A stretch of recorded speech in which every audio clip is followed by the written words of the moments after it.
Assalamualaikum warahmatullahi wabarakatuh. Perkenalkan, nama saya Cika Romadini dengan NIM 22045008 dari Prodi Kehidupan Geografi Fakultas Ilmu Sosial Universitas Indonesia. Tujuan saya membuat video ini sebagai tugas oseanografi, tugas satu praktikum oseanografi yang berguna dengan pola gerakan air panas dan air dingin dengan dosen pengampu mengomentari kemudian berdiri MPG. Yang pertama, kita siapkan dulu satu wadah plastik. Yang kedua, kita siapkan 2 teflon plastik. Yang ketiga, kita siapkan air biasa. Yang keempat, ada batu es. Yang kelima, ada air panas. Yang pertama, letakkan wadah pada tempat datar dan terlindung dari angin. Masukkan air ke dalam wadah sampai mencapai 1/2 ke pinggir wadah. Lalu biarkan selama berapa agar wadah benar-benar tenang. Yang kedua, masukkan es ke dalam gelas.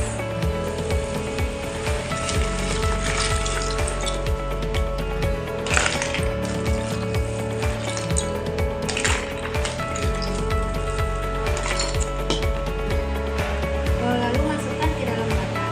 Yang ketiga, masukkan air panas ke dalam gelas.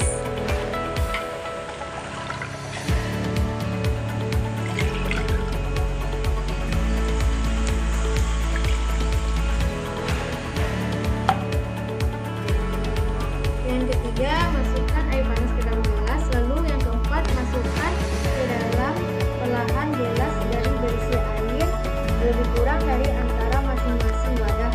Misalkan terjadi gerakan air terlalu banyak, biarkan selama 3-4 menit.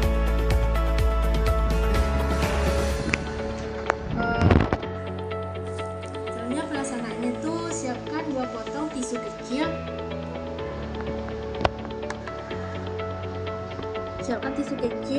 Lalu letakkan potong kecil tisu di permukaan air dengan masing-masing gelas.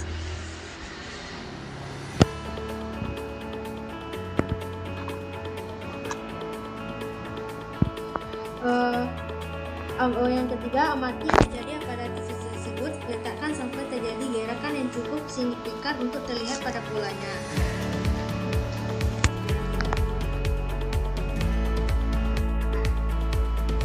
Yang pertama, berdasarkan percobaan tersebut, apakah tisu-tisu tersebut bergerak? Jika ya, bagaimana lalu mengapa dan demikian?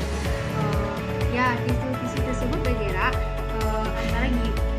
Tisu-tisu tersebut terjadi karena pada aliran konveksi yang dihasilkan pada pola densitas antara air panas dan air dingin.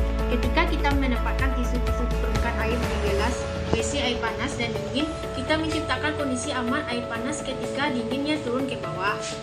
Alur gerakan tisu tersebut mengikuti konveksi terjadi wadah jadi panas dan kurang padat. Jadi karena terjadi dingin, sedangkan air dingin lebih padat dari turun ke bawah. Ini menciptakan massa pemindahkan air lebih hangat di daerah seiring dengan tisu-tisu yang mengapung ke permukaan aliran konveksi yang menghasilkan partikel.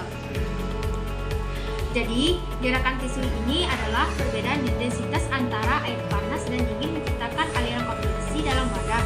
Ini adalah contoh bagus bagaimana proses seperti konveksi dan perbedaan densitas yang dipahami melalui percobaan sederhana seperti ini.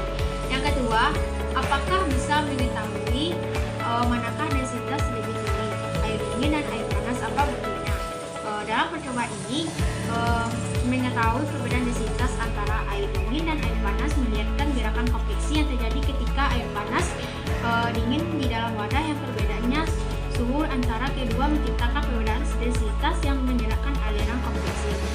Pada awalnya air panas di dalam gelas akan naik karena kurangnya dibandingkan air dingin terjadi karena pada suhu yang lebih jarak antara molekul menjadi lebih besar menyebabkan volume air yang memiliki massa yang lebih dibandingkan dengan air dingin. Sebaiknya air tersebut pada ukuran ke bawah. Dengan itu, berdasarkan gerakan konveksi, kita dapat menyimpulkan karena rendahnya daripada air dingin menegaskan prinsip bahwa suhu lebih tinggi dari fluida yang menurunkan molekul-molekul yang lebih energi yang lebih tinggi sehingga jarak mereka lebih besar. Yang ketiga, bagaimana hal tersebut bisa menjelaskan terjadinya oceanic conveyor belt di bumi? Adalah digunakan untuk menggambarkan aliran global di air laut seluruh dunia terjadi karena antara perbedaan densitas wilayah besi dari bumi mirip dengan yang diamati percobaan di bumi, di matahari, bukan air laut K2 menjelaskan lebih daerah dari bentuk air hangat dan densitasnya lebih rendah daripada air yang dingin. Yang bukan air global kontinu yang terjadi di samudra dikenal sebagai conveyor belt. Jadi perbedaannya densitas air laut dan air laut hangat dan bukan air laut dingin ke dalam menyebabkan aliran massa berkelanjutan hangat di permukaan cenderung yang bergerak menuju kutub setelah dingin kembali ke khatulistiwa. Prosesnya ini menciptakan konveksi global yang membawa air panas seluruh dunia. Dengan demikian, oceanic conveyor ini adalah merupakan fenomena geofisika yang menarik tetapi memiliki dampak yang luas terhadap aspek kehidupan bumi, termasuk iklim global, laut, dan siklus nuklir serta karbon.